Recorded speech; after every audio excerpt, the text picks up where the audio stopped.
So I didn't really read a lot of them. Yeah. Per se.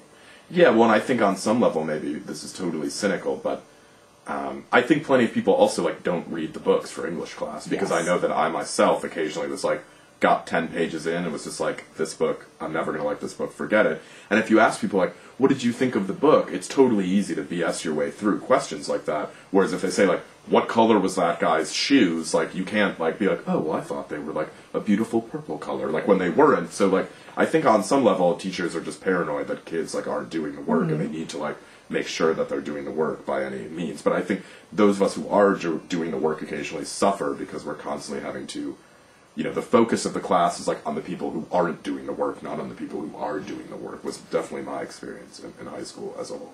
Some schools are starting to incorporate comic books and this like young adult literature. How do you feel about that as someone who has a lot of experience Well, that's one of with books? my pet peeves. I think they turn a lot of young people off from reading, which I think is really bad, because I saw my son is not a reader, and I saw that happen to him.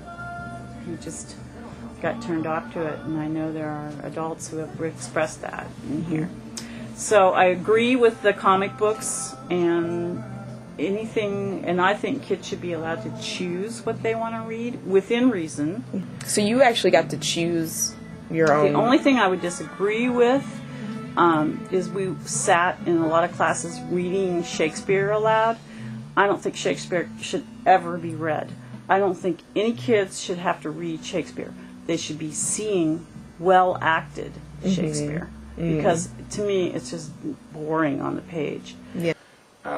You know, I think reading plays is absolutely absurd. That's my opinion on the subject. I think it's ridiculous. Like, you don't read screenplays, like you don't read teleplays. Like, I don't think plays have literary value as much as they have, like, they have cinematic value, you know, they have visual value. So reading plays and not seeing them, to me, is, you know, is the equivalent of seeing, like, a painting of a sunrise, never actually having seen a sunrise before, you know? Yeah, I can actually, and ironically it wasn't an English class, it was a biology class that I took my sophomore year. We actually had a reading assigned for this class, and the book was Silent Springs by Rachel Carson. And even though the book was hard to get through because it was very scientific and technical, it was just really the main parts of the book, and there were no cliff notes on the book, so you couldn't even try it. But I mean, the main points of the book about chemicals in foods in the drinking water, and poisoning people, and in food and fish.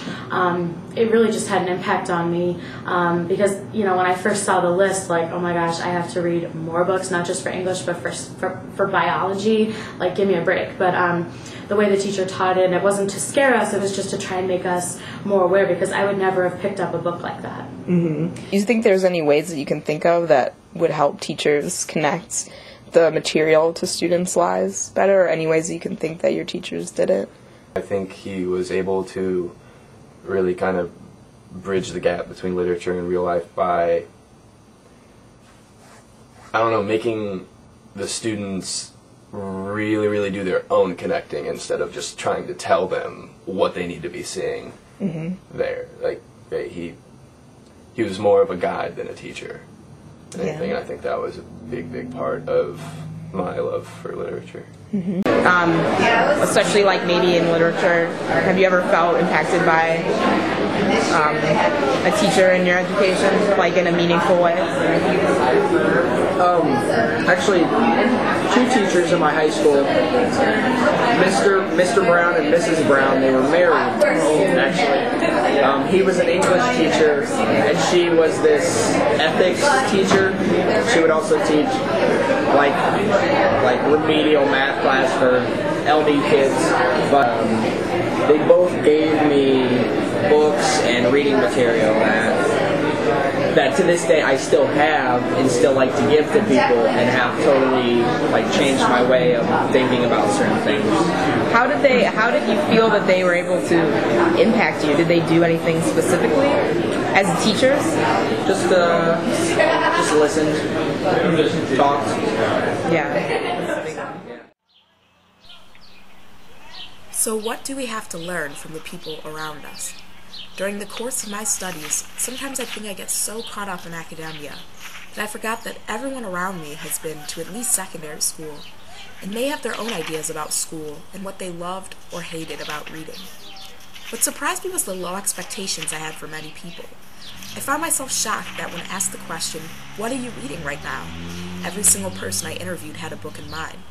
Sharon, the woman from the deli, impressed me with her frequent library trips with her grandchildren, and my hairdresser, Janite, surprised me with his reading, since he often admitted to me during many cuts and colors how much he disliked it.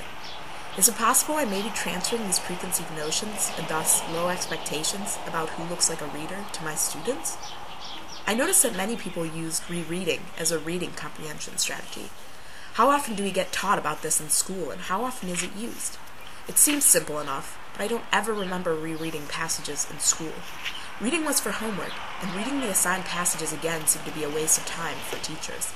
How can we utilize this simple strategy that seems to be so useful in our understanding? As expected, Shakespeare was a common thread that occurred in several of my interviews, without prompting. I like my brother's statement about how reading a play without watching it is like seeing a painting of a sunrise without ever seeing an actual sunrise. There is true visual aspects to Shakespeare that, without having a presence in the classroom, causes a further disconnect between the students and the material.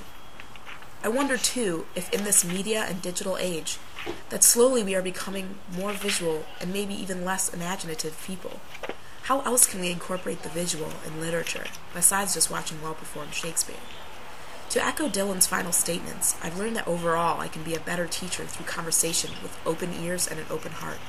By listening to our students and those in our reader communities without judgment, we can learn so much about what people love about literature, what innovative ideas they have to improve classrooms, and what experiences students did or will truly carry on with them long after they have left the hallways of our schools.